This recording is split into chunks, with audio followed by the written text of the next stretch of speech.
Dímelo, Bo Dominican York. What's going on, mi gente? What the is going on? Honestly, I don't have anything planned. I didn't have any big idea of what I wanted to do.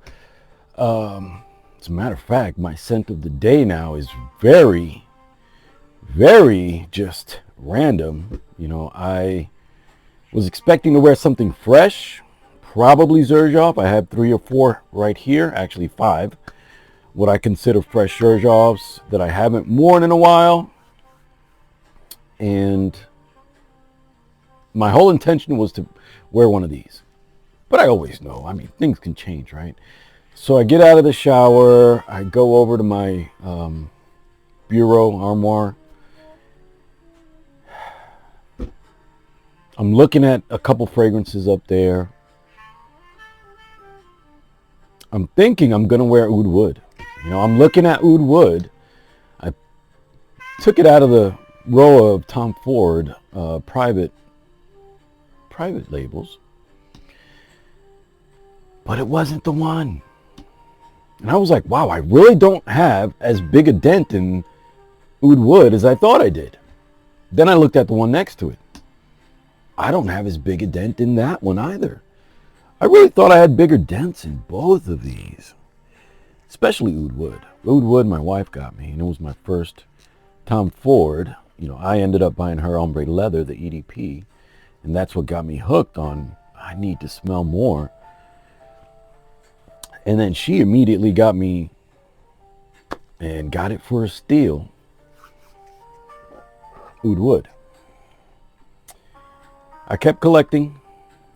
There was one Tom Ford fragrance that was supposedly discontinued that I really wanted to get my nose on, and today I'm smelling it emanating from a couple sprays I did on each arm or each inner part of the wrist or inner part of the elbow. A couple sprays. I did about 7 sprays under the chest, a couple to the back. I gotta tell you, I'm doing a couple more. This stuff is amazing. And let's just get to it. Tobacco Oud. Tom Ford's Tobacco Oud. My goodness. How good is this, guys? How good is this? Wow. Not an aggressive atomizer.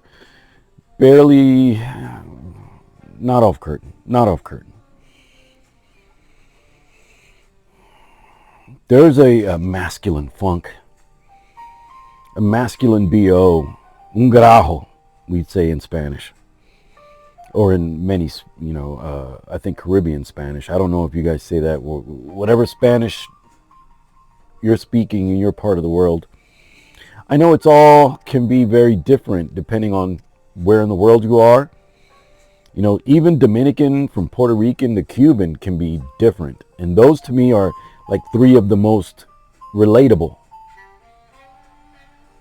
Dominican, Puerto Rican, Cuban, that Caribbean trilogy of Hispanics, to me, is probably the most similar amongst the Hispanics that I've seen or that I've come to know, right? I'm Dominican. A lot of things that Puerto Ricans do and their customs are very similar to mine. Same thing with Cuba and the Cuban people. A lot of things that they eat and a lot of their costumbres are very similar to the Dominican ones that I grew up being taught and practicing. But, man, this Tobacco Oud, guys. There is supposed to be a whiskey, tobacco, oud. I forgot what else. But man, this is amazing stuff. It smelled funkier when I first got it than now because my nose has matured over time, right? Now, before I went with Tobacco Oud, the ones that I was thinking about wearing from Xerjoff are Torino 23. I think this is year-round. I think it's year-round. Second one I was thinking about wearing was Elba Pura, one of my favorites. No, it's gone. But I thought I still smelled it in the shower. Because, you know, I spritzed 1, 2, 3, 4, 5. I thought I had 6 different scents on me. But the next one I haven't worn in a minute, Renaissance. A lot of love in the community for Renaissance, guys. Even if you are not a Xerjoff lover, a lot of times Renaissance can hit that mark for people and make it one that they will accept from the house, even if they hate Elba Pura. I don't know why. This gets hate, guys. I don't get it. This gets hate in communities, whether they're affordable fragrance people or they're niche head snob, quote unquote. I don't know why Elba Pura gets the hate. It does. It's okay. More for me. Next up, one that really has been growing on me. More Than Words. From the Join the Club line. More Than Words. This one has really surprised me how much I'm enjoying this one. I think this was going to be my scent. This is so good, guys. I may have to mix it, but I really want to experience tobacco oud all on its own again today.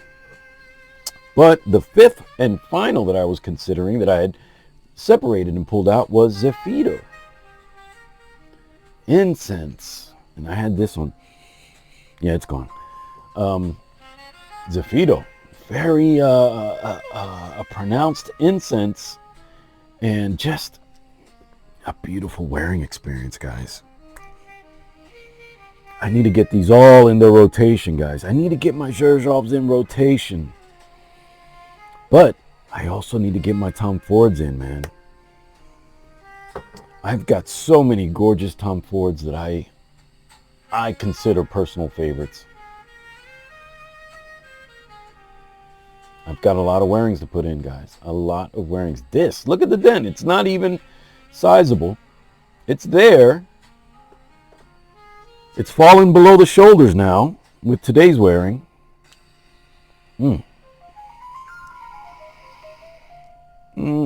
Guys, okay, you've got to be a confident person wearing this one. I don't think this is going to be a mass appealing scent. But just like when I wore the Dark Side from,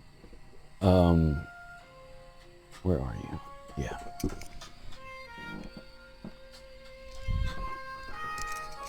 I don't know if you guys saw the post. I don't think I made a video about it. I wore the Dark Side, let's say a month and a half, 2 months ago, from Francesca Bianchi. And this is one that I don't expect compliments on. I don't know why. I just don't. It's not your typical, it's not freshy. And it's not your typical fragrance that, you know, you're looking mass appealing.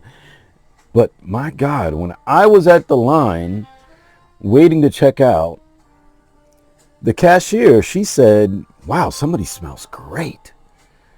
And she thought it might have been the guy in front of her. I guess it was hitting her nostrils. And he said, no, it's not me. He looked behind him. It could be that guy. And I stayed quiet. I didn't admit to anything. Now, she could probably smell it even more pronounced as I came up. And I don't remember what she said after that, but she said, wow, you smell great, or something to that effect. Because I think it hit her that it was me that was projecting. And other people felt it too. I think the guy behind her was definitely aware that it was me that was projecting that dark side. And I wore it because I was in a mood that day. And I was like, I don't care who smells me and what I smell like. I'm going to wear something that I love. And I know that there's times you don't want to do that, right? You really don't. You're going to be in a confined space, you know, with a certain group of people, jury duty, whatever it is. You don't want to, like, potentially offend people. So you go light with the sprays. You might only do one of something like this. One of something like this. Even these Xerjoffs, as mass appealing or as great as they smell, because they're so strong sometimes, and most of these are eau de parfums. I think some Xerjoffs are parfums, but most of the ones that I got are eau de parfums. So yeah, you don't really, and this is an extrait. And I'm pretty sure, yep, this is an eau de parfum. Tobacco oud is one of those you just don't want to kill yourself with, but if you've got the confidence, if you know who you are and you're not worried about having to deviate to please someone, you may too get a compliment the way I did with the dark side. Like, it just smells amazing. And it probably smells even more amazing in the air to some people than it does to ourselves getting a whiff of it up close. Yeah, when the dry down's got to be super amazing. Again, I'm not going over notes. I'm not giving you a review. This is just Braulio. And Braulio starts with a B, ends with a O. You cut out the BS, you get Bo. I'm Dominican, born and raised in New York City. And there's a phrase that I learned, a Dominican York, specifically refers to somebody of Dominican descent raised in Washington Heights, which is a neighborhood in New York City that is north of Harlem, south of Yonkers, and west of the Bronx, east of the George Washington Bridge, or of Jersey. So very specific borders, right? Dominican, raised in Washington Heights, home of the Haze. I'm not proud of that, right? Not making that a thing, but it just, growing up, that's what we knew. So you get Bo Dominican York. That's where the name comes from. One of my best friends growing up called me Bo a long ass time ago when I had people calling me Bradley and Brad. I got nicknames from people I was dating and stuff like that. Specifically Bradley from a young lady that I was dating, family friend. And when I told my friend that, or when he heard that, he was like, nah, man, you ain't not no Bradley. You ain't no generic. And he called me Bo. And then we had a dog. One of our best friends had a dog named Bo, or Bowie. You had Riddick Bowe and Bo Jackson and a bunch of famous Bows. And for some reason, I was in that era of my, I was in this era where I was wearing a lot of bright orange. Bo, bright orange. Does not relate to body odor, even though that's why a lot of times I didn't like people saying, how do you spell that? B-O? Even today, like some people. So there was a while that I worked at a health club in Ardsley, New York. They were spelling it B-E-A-U, like the first four letters of beauty. And the way you spell beau in French, I guess, in certain languages. But I tell people, and I always say in the car business, my first name is Braulio, starts with a B, ends with an O. You cut out the BS, you get Bo. That's what it is. Anyway, I want to thank you guys for hanging out with your Uncle Bo, letting me rant a little bit. Tobacco oud is my scent of the day. It's a stunner, guys. It's not for everybody. Sample if you can. They should be able to get a sample somewhere. I still believe it's discontinued. You can find these still online. That 50 mil. I don't know about the 100 mil. But again, thank you for hanging out with your Uncle Bo. Que Dios me lo bendiga. Talk to you guys soon. Peace.